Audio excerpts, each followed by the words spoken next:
So we all remember famously when Eisenhower said this, right? The councils of government, we must guard against the acquisition of unwarranted influence, whether sought or unsought, by the military-industrial complex.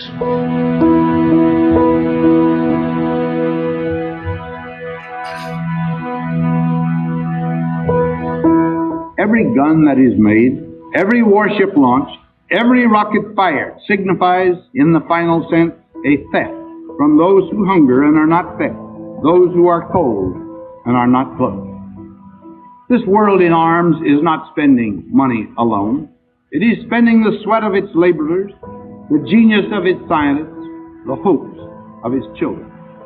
The cost of one modern heavy bomber is this: a modern brick school in more than 30 cities. It is 2 electric power plants, each serving a town of 60,000 population. It is 2 fine, fully equipped hospitals. It is some 50 miles of concrete. We pay for a single fighter plane with 500,000 bushels of wheat. We pay for a single destroyer with new homes that could have housed more than 8,000 people.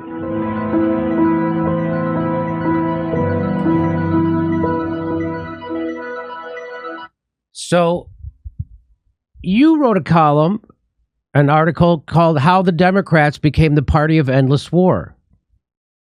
And you talk about how we're all empires end.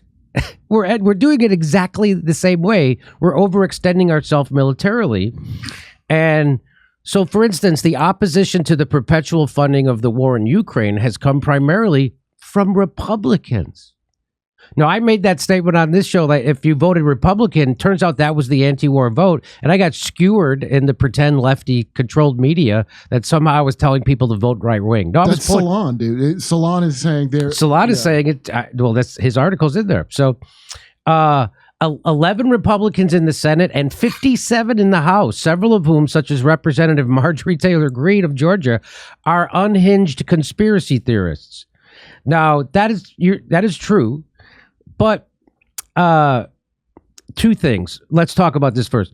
Why do you single out Marjorie Taylor Greene as a conspiracy theorist when we know that the Democratic Party is the most unhinged conspiracy theorist maniacs in the history of the world that pushed Russiagate at the top of their lungs, still going on 7 years now? That is the most delusional, crazy bullshit theory I've ever heard in my life, and it's been pushed by Rachel Maddow, it's been pushed by Joe Biden and everybody in between, but nobody calls them unhinged conspiracy theorists, even though they are. Because they're slick conspiracy theorists. They're hinged conspiracy. Okay, all right. So that now it's a finer class. So So this point you're making about only the Republicans standing up. Only 9 Republicans in the House joined the Democrats in supporting the $1.7 trillion spending bill needed to prevent the government from shutting down, which included approval of $847 billion for the military. The total is boosted to $858 billion when factoring in accounts that don't vote. Oh, my God. In the Senate, 29 Republicans opposed. People have no idea how much corruption is in $858 billion. Well, I just saw the Bernie commercial for less than that, so I have some idea.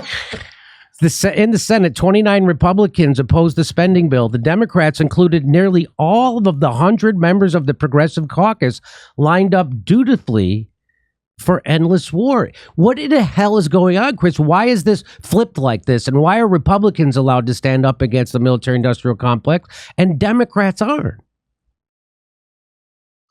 Well, I mean, again, I think it's a political cost. They don't want to pay. The Democrats have, for every war we've been in, going all the way back to World War II, including Korea and Vietnam, always given a moral veneer to these conflicts. If you remember, Vietnam used to be the good war. The good war. We're always fighting the latest incarnations of evil and the new Hitler, whether that's Saddam Hussein or Vladimir Putin. So the Democrats cloak war in moral language. There used to be within the Democratic Party renegade figures, William Fulbright, George McGovern, Gene McCarthy, of course, Dennis Kucinich, that would question at least some of the weapon systems and some of the expenditures. Now there's no questioning at all. It doesn't, and there's no accountability. There's no auditing. And I think a lot of that has to do with the loss of a serious peace movement or anti-war movement. I mean, you had that this brief moment when some of the Progressive Caucus asked Biden to negotiate with Putin, which is, by the way, essentially just repeating what Henry Kissinger proposed, and they were forced to rescind their letter. And all of these figures have voted. I think Ocasio-Cortez voted no for the $1.7 trillion spending bill, but the rest of them have dutifully lined up for the billions and billions and billions in weaponry that's being sent to the Ukraine, along with a bloated military budget. So did there used to be a time when Democrats didn't take military money? Well, Clinton, everything changed under the Clinton administration and led by the California Congressman Tony Coelho, where they made a conscious effort to reach out to the war industry and to corporations until they got fundraising parity. If you remember when Obama first ran for president, he got more corporate money than McCain. And of course, by the end of the Clinton administration, they were doing corporate bidding. I mean, it's funny, you played Eisenhower, a Republican president, who oversaw a 91% tax rate on the wealthiest individuals and corporations. And Eisenhower, coming out of the military, was acutely aware of the very pernicious and dangerous influence of the war industry. And that clip remains, he said it when he left, but I mean, that clip remains, to this day, one of the great explications of what's happened. I mean, I covered the revolutions in Eastern Europe. I was in East Germany, Czechoslovakia, Romania, and we all thought, naively, that NATO was gone. NATO was finished. It was obsolete, founded in 1949 to prevent Soviet. There used to be within the Democratic Party a wing of the Democratic Party, Proxmire and others, who were willing to defy the war industry. But after the Clinton administration, those figures completely disappeared within the Democratic Party. Dennis Kucinich being one of the very, very few exceptions. And we saw what they did to Dennis. I think Dennis did, 6 terms in the House or something. Pelosi spent, and the leadership spent tremendous energy trying to destroy him, which, of course, they eventually did. They just got him right. He didn't have a district anymore. Yeah, he didn't have a district anymore. Right? So this, it's great you laid this out. And so I want to read this to people because you laid out really well in this article. You say Seymour Melman in his book, Pentagon Capitalism, documented the way militarized societies destroy their domestic economies. Billions are spent on the research and development of weapon systems, while renewable energy technologies languish. Universities are flooded with military-related grants while they struggle to find money for environmental studies and the humanities. Bridges, roads, levees, rails, ports, electric grids, sewage treatment plants, and drinking water infrastructure are structurally deficient and antiquated. Schools are in disrepair and lack sufficient teachers and staff. Unable to stem right now. They're recruiting military people to go be teachers. That's because we don't want to pay our teachers in America. Unable to stem the COVID-19 pandemic, for the for-profit healthcare industry forces families, including those with insurance, into bankruptcy. Domestic manufacturing, especially with the offshoring of jobs to China, Vietnam, Mexico, and other nations, collapses. Families are drowning in personal debt, with 63% of Americans living paycheck to paycheck. The poor, the mentally ill, the sick, and the unemployed are abandoned. And so that's what happened. That's what we're living in. And you laid it out. So it's controlling everything. It controls our media. It controls our legislation. It controls our legislators. And even tech giants, including Amazon, which supplies surveillance and facial recognition software to the police and FBI, have been absorbed into the permanent war economy. Even foreign aid is given to countries such as Israel, with more than $150 billion in bilateral assistance since its founding in 1948, or Egypt, which has received over $80 billion since 1978. Aid that requires foreign governments to buy weapon systems from the United States. Oh, like Chuck E. Cheese tokens. So you give them Chuck E. Cheese. Yeah, you gotta use them in you can only use them at Chuck E. Cheese. So we give them the money, but you can only use it to buy our weapons. The Russian invasion of Ukraine was instigated by the escalation of Ukraine's war on the Donbass. It also followed the Biden administration's rejection of proposals sent by the Kremlin in late 2021, which might have averted Russia's invasion the following year. The whole thing is blowing up in the face of the West, Dennis Kucinich warned. We forced Russia to pivot to Asia as well as Brazil, India, China, South Africa, and Saudi Arabia. There's a whole new world being formed. The catalyst of it is the misjudgment that occurred about Ukraine and the effort to try to control Ukraine in 2014 that most people aren't aware of. By not opposing a Democratic Party whose primary business is war, liberals become the sterile, defeated dreamers of Fyodor Dostoevsky's Notes from the Underground. So that's a lot. You said a lot there. And do you think it really is? So that's how it works. It's crazy, all the money, the military-industrial complex. I mean, imagine what you could have done with that money if we actually invested in the United States. We could be an amazing country. But that last line, sterile, defeated dreamers. But enough about Jon Stewart. We got to get Okay, all right. But do you really think it was a misjudgment that occurred about Ukraine? I think they didn't care that this would happen because everybody said this would happen, and so it is happening. I don't think they care. Do you? No, they don't care. I mean, William Burns, now the head of CIA, used to be the ambassador to Moscow. We know from WikiLeaks cables that he sent, essentially saying, don't mess around in Ukraine. That is, it doesn't matter on the political spectrum. They see that as part of Russia's sphere of influence. I think two things happened, and I was there in '89. One, the Soviet Union collapsed, and there was that hubris. Remember all that rhetoric about a unipolar world, which means we're going to run everything. And so it was money. There was billions and billions and billions to be made.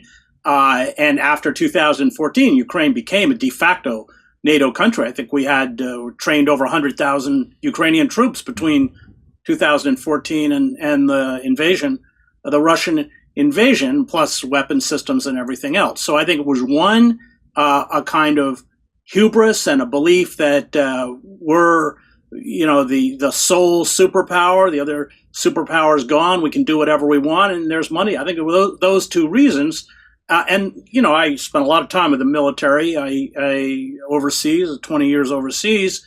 They're not, they're good at kind of figuring out, where a mortar or artillery shell is going to land and coordinating land forces with, aerial attacks and everything else, but they don't actually understand anything about politics, or diplomacy or geopolitics or anything else. And with that ascendancy, they also become a political force and a dangerous political force because they only know how to speak in one language, and that's the language of violence, which is why they've created mess after mess after mess, fiasco after fiasco, debacle after debacle, going all the way back to Vietnam. They're never held accountable. 20 years of just utter folly and a tremendous human suffering in the Middle East. They were the ones who created these jihadist forces, and now we're on to Ukraine. It never stops. Well, they're using it. This is the innovation, right? Is we have them as how they say in prison, crash dummies. Prison gang, the big guy doesn't go out and stab. He gets some little guy to go do it for him who takes all the heat or death or whatever. That's what this big experiment is. It's like, can we just have them fight it for us to weaken our enemy? That's what this is. It's a proxy war, right? Yeah, but we had proxy through the Cold War. We had tons of proxy wars. Yeah. I covered one in El Salvador, Nicaragua. We had all sorts of proxy wars, which were often just as disastrous as Ukraine and every other war. I mean, I think what's so frightening is there's no introspection, there's no national self-correction, there's no self-critique. There's, these people are never held accountable. Petraeus and these nutcases like Fred Kaplan and Victoria Nuland, and I dealt with all these. Elliot Abrams. These people were walking around in Central America. Elliot Abrams and Kaplan were in the State Department when I was covering the war in Nicaragua and Salvador, and their job was to discredit everything we we're reporting off the ground. They never go away. It doesn't matter how many times they're wrong. They're the ones who sold us the war in Iraq, and they're the ones who sold us the expansion of NATO and Central and Eastern Europe, and they're the ones who sold us the war. Well, why? Because they're think tanks, and they themselves are puppets. They're funded by the war industry, and that's why their track record is abominable. But they're like some, I don't know, antibacterial strain or something that you can't get rid of. Well, the track record is actually excellent. It's just not good if you thought the goal was the thing they told you. So, Chris, you recently did a podcast where you talked about how Americans can't discuss politics. I didn't watch it. Well, what did you say? And what does that mean? Americans can't. Well, it's just the divide that you create two parallel narratives, neither of which are true. And at that point, people retreat into their own self-delusion, whether that's the cult of Trump and what Glenn Ford used to call the Trump's white man's party, or whether that's Russiagate and the deplorables. But I saw that in Yugoslavia. When you create these parallel universes, both of which are rooted in an alternative reality, it's extremely dangerous because there's no ability to communicate because it's not grounded in verifiable fact. So this is like when I see MSNBC viewers call Republicans fascists, right? They love to say that, right? Fascists. And then you watch Sean Hannity and he calls Joe Biden a communist, right? That's what this, Joe Biden couldn't be the first. They're both corporatists. Right? Yeah, of course. Yeah.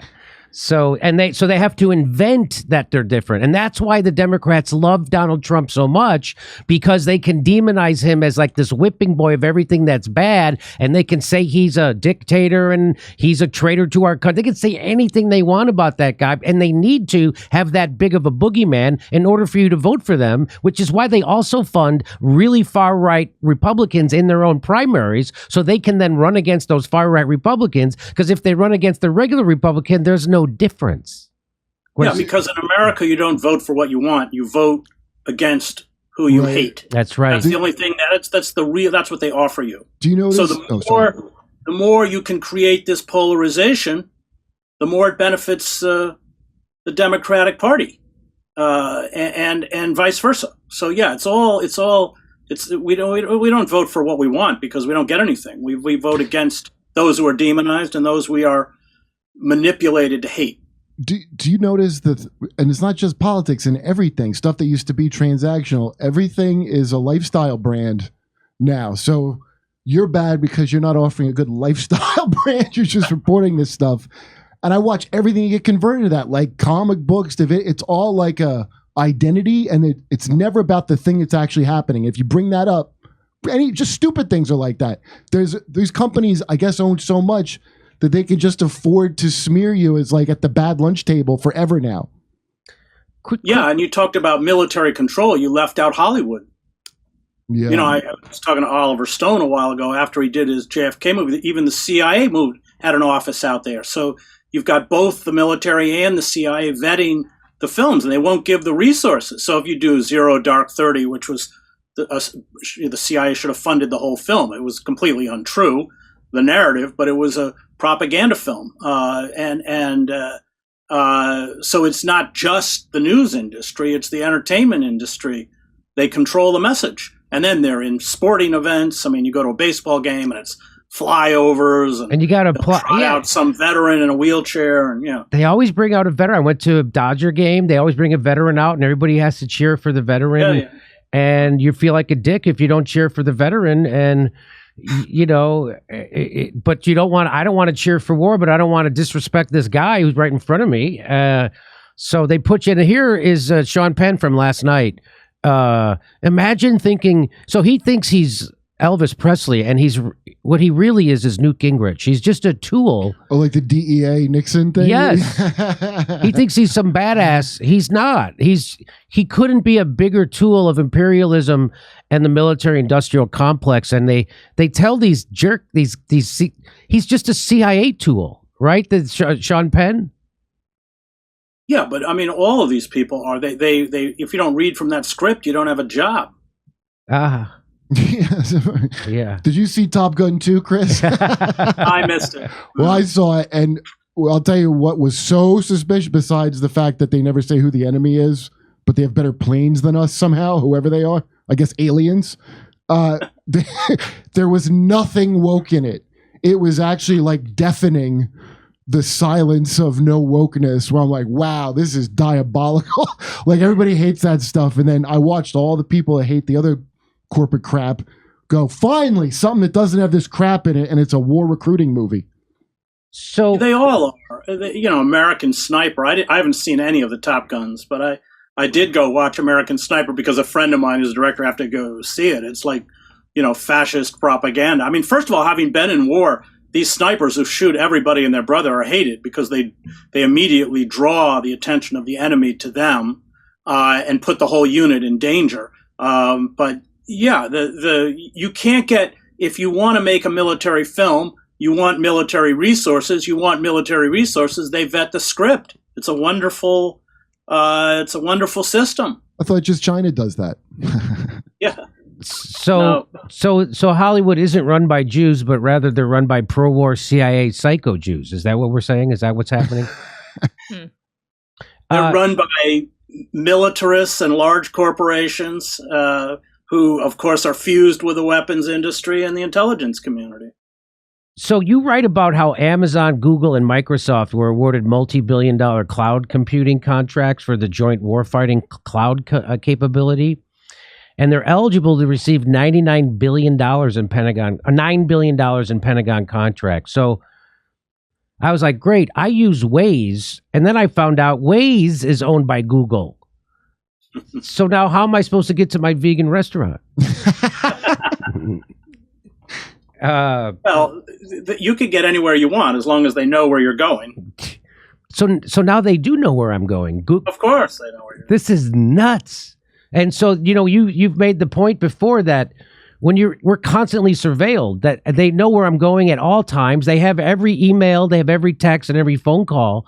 And that is the relationship between a master and a slave. That is not liberty. What about when Venmo came out, which I was suspicious immediately, and it's like, why don't you show everybody, like it's social media, how much you paid someone and write the reason why you paid them? And I remember when, that's what Venmo has. You gotta set it to private. I remember going, why would I possibly want that? So I'm just looking up things, trying to find, I Googled it, and all the answers are like, it's fun. That's the only thing I can find for why I'd want anyone in my business for small transactions. Because it's fun. Yeah. Okay.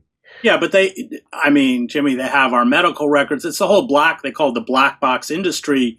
And that's why you don't have to check the box anymore, because it's a huge business, multi-billion-dollar a year business. You hire a black bloc company that has downloaded everything about you, and it goes to the employer, and including, in fact, whether you have any chronic illnesses or anything else. So they don't have to hire you.